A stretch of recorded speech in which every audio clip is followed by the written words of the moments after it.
Sebenarnya Alif Aziz kontak abang sendiri, kontak saya sendiri.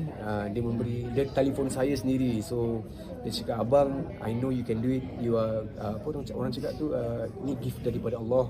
So make use of it, make full use of it, dan insyaAllah saya akan menyokong abang daripada belakang. Dia ada kasih kata semangat lah. Even Hadi Mirza pun ada message saya. Dia cakap memberikan kata-kata semangat untuk saya untuk membuat satu pentas Gegar Berganza ni yang tunjukkan bakat saya di sini. Ada tips yang mereka beri pada abang? Ada tips. Dia cakap jangan terlalu macam apa orang cakap tu, macam jangan terlalu gabra di atas stage. Pasal pertama kali bila saya jejak langkah di pentas Gegar Berganza ni kan, saya rasa macam terperanjat lah kan. Tetapi Alhamdulillah lepas minggu kedua tu saya dah stable. So Alhamdulillah sampai sekarang saya masih berjuang lagi. So bang, minggu depan dong. Sebenarnya Alif Aziz kontak abang sendiri, kontak saya sendiri.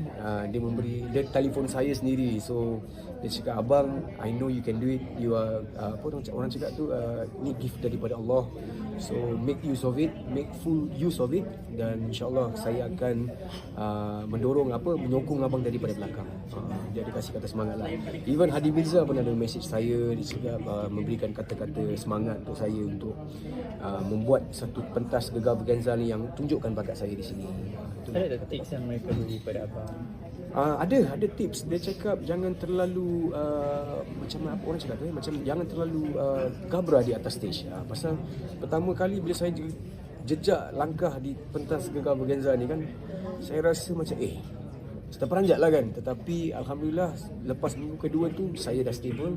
So Alhamdulillah sampai sekarang saya masih berjuang lagi. So bang, minggu depan dong.